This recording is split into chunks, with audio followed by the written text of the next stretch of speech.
Hey, RT. Nick, we're back. We're back. You ever notice that every time we try to open one of these, we upset producer Blake? Well, I Not think every time, he gets but- upset easy. Yeah, he does sometimes. You know. Not But if you do what you're told. yeah, not if I'm we do trying what we're to. told. Anyway, I'm over here trying to be quiet when it's supposed to be quiet, talk when it's supposed to talk. yeah, I feel like I'm a puppet. Blake controls us. I say the things I'm allowed to. The rest gets deleted. Yeah, that's know. true. Yeah. Puppet master. Hey, so are things? Have you put anything into practice? I have, yeah. So I said I was going to bite my tongue. I didn't. Okay. But what I did do is I learned that I don't care doesn't necessarily mean I don't care. Well, good. Which so is, making smaller waves in our household. good. Let's Yeah. bring everybody up to speed. Absolutely. We're doing. Absolutely. So we're 20 doing things. 20 things I learned in 20 years of marriage. Yep. This is why we stopped at number 7, because I'm only at 7 years of marriage and I can't offer any more advice. So Yep. the next 13 items are on you. And if any of them have anything to do with me, then I'll try and help out. All right, here we go. Ready? Number 8. Your Yeah. kids are going to leave you.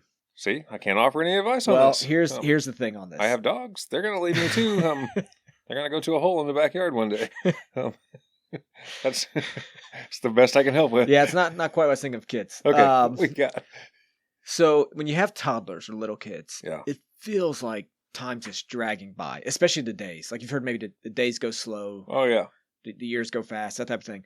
So the days like go really slow. And I remember when we were first married that we knew a few couples that had been married around 20 years. Were you married a second time? No, the Okay. first Oh, couple when you were years I was first married. Gotcha. We saw some couples married a little over 20 years and they divorced. Okay. Their kids had recently left the house. And I remember talking to them and just they're acting like they live separate lives. It's like you guys put in all the hard work for 20 years and You now you're do. going to divorce? But what happens is that, you have kids, you get busy with your kids, taking them to practice, schoolwork, you Yeah. start investing in their lives, which is good. So you're living 2 separate lives. Yeah. You have, kids and the kids are busy, you're busy with the kids, and Right. then all of a sudden the kids leave the house. And then it's like the two of you are just roommates and you're not connected. Yeah. Well, yeah, you kind of forget who each other was forget- or yeah. what your relationship was because you Yeah. So you've spent so much time investing in other lives. I think this is important to know early on is that you keep dating your spouse, Yeah. invested with your spouse, even though it's hard because when you have young kids or kids at all, right, you're busy Yeah. because you have kids and Well, I think that's something that it seems like anybody I've ever talked to that's, made it to 10, 15, 20, 25 years, they always said, one of the key things, one of the core things of their relationship is they keep dating their spouse. Yeah. They never stop dating. Yeah. Now, whether that means, maybe it's every 2 weeks or every month or every quarter, but, we Yeah. stay in touch with each other. I think I don't think it's popular with everyone, but I've always lived by this is that I don't think your children should be the center of your marriage. Right. Which I understand, right? That the God's Yeah, the the center of God's your the center of marriage. your marriage, But but- between you and your spouse and your kids, your spouse should be who you focus on. So I Yep. want my daughters to see a dad who loves their wife and want them to see a mom who loves their husband Right. and loves God more than anything else. Yep. And so my kids know that, hey, one day you're going to leave me. Yeah. And mom and I are still going to be sitting here in this house. Right. So I will say, like, Well, and look the example that it gives for your kids too. yeah, Because now when they go out and start looking for a spouse, they're going to start looking for some of those same qualities in their spouse. Yep. And it's the good things that they're going to try and focus on. They're going to weed people out, yeah, based off of not seeing those good qualities that they saw yeah. from the people that were raising them. Yep. So. Most of these 20 things I've done wrong. Yeah. And that's the reason they're on my list. Oh, yeah. Like I've learned from it. This is one I think I've done well. Nice. So I figured 1 out of 20. I'll have to ask your wife and see. You can ask her and see. I think she would, because we talked about this. We agreed Yeah. on this. Is that so? Our kids they're all in high school now. They're Yeah. starting to do their own thing, right? So they're gone a lot. So we Yeah. find ourselves alone a lot, and we just enjoy spending time together. That's awesome. So we're playing pickleball now with the Robertsons, Yeah. or walking someplace, Right. Things like that. But yeah, I think this is Yep. important to do early on, Yeah, for like sure. dating, weekend getaways, or something. Yeah. So all right, number 9. 9, prayer really works. Oh, yeah. So, we talk about this a lot, but are you praying for your spouse? Like genuinely praying for. Yep. Praying with them. If Yeah. that's some people think they pray every day with their spouse, but or finding somehow where there's prayer incorporated into your marriage. Yep, exactly. Yes, and spending time in prayer together. That's huge. Yeah. I'm glad that Karen prays for me. She knows my weaknesses. Right. She knows the areas I need prayer in more than anybody. Yeah. So Yeah, exactly. Yep, And- I have the same kind of support at home. Yeah. I have a great wife who prays for me often. yep. And if Yeah. Karen had any weaknesses, I'd pray for that for her. Right. But Yeah, but none there. yep, I Yep. get it. So On to number 10. On to number 10. Okay, here we go. Yeah. Occasionally, she just wants me to listen and not fix the problem. We've talked about this before, too. We have. This always gets me in trouble because I'm a fixer. Yeah. As most guys are. But yeah. So maybe sometimes they just need to vent. They just want to tell you about their problem at work, Yep. and they don't need you to fix their problem at work. Right. They just want you to listen about Yep. it, or whatever it may be. It's amazing, and I say this often, but it's amazing how resilient our wives are or our spouses are. And then on the exact same side, how fragile they are. And they need things that don't always make sense, like for me to listen and not fix. If you can give that to them, if you can be that person for them, it does amazing things for them. Yeah. I read this study. I had it in my notes here. I can't remember where it's from, but it said it's talking about wanting to be heard and not just try to fix things. It said 80% of spouses vent to their spouse often. 80%? 80%. Nice.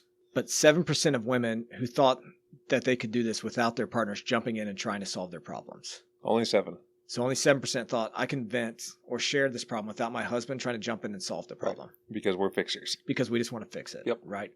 I've been learning. I have 3 teenage girls. Yeah. And I've found you're like surrounded by women. I am.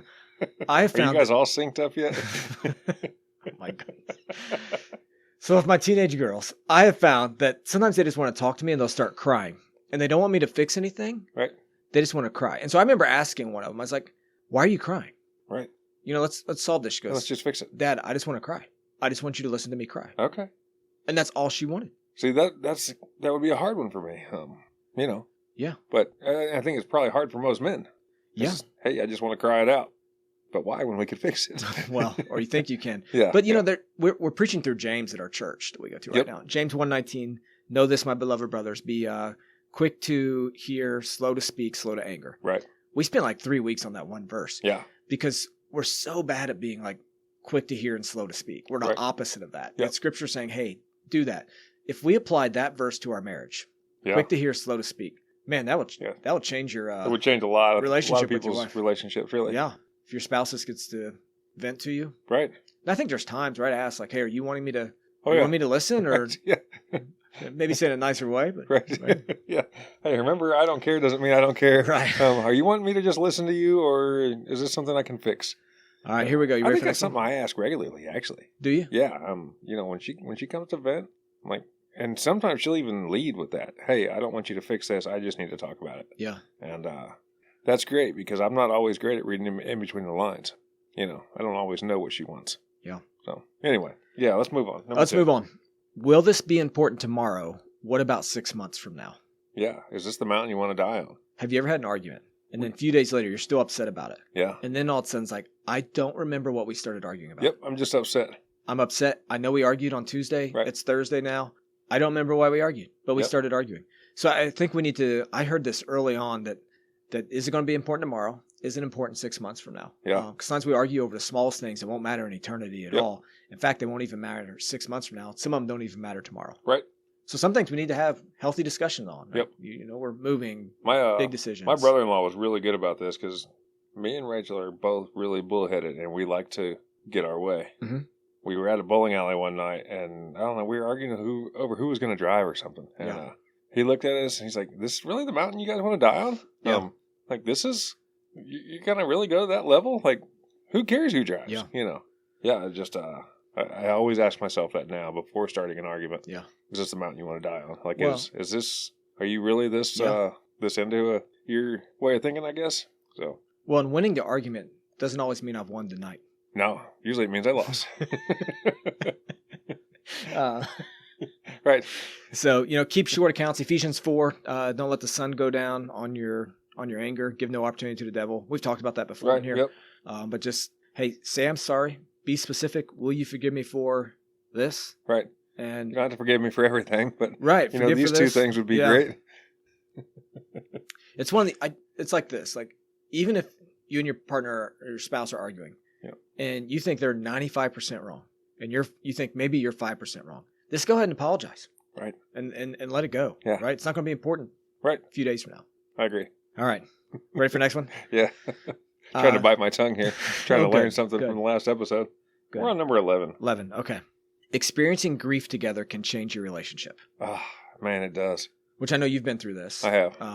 We went through this with, well, similar to you. Your dad passed away around the same time my dad passed away. Yeah. But Karen walked beside me during that time, supported me, Yeah. loved me well. We grew closer together. So grief can change your relationship. Romans 12:12 says to be patient in tribulation. Yeah. I think that patience she had while we walked through tough times. And then same with her. She's had some family members pass away and some other this type of grief. Yeah. And it changes your relationship. It does. And sometimes, it can change it for the better or the worse. But It's true. Same thing, my dad died and, Rachel was just right there. Yep. I mean, she was just awesome through that. And you learn how important your spouse is. you do, yeah. Yep. And you learn how much you rely on your spouse, and maybe you don't necessarily realize it before. Yep. So, yeah, no, I agree. Grief. Yeah. What are we on 14? We're on 12. Oh, okay. So, number 12. Yeah. What are you laughing for? You don't even know what it is. I know. Doesn't matter. You hit on a serious one there. The next one might just be funny. All right. This is actually 13, Nick. Okay. Blake's got us figured out. This is 13. All right, here we go. You ready? It doesn't matter what number. What you got? These are in no particular order. I don't know if I said that yet or not. Oh, really? No, yeah. I've been taking notes. Well, yeah. That's good. All 20 of them are good. 13.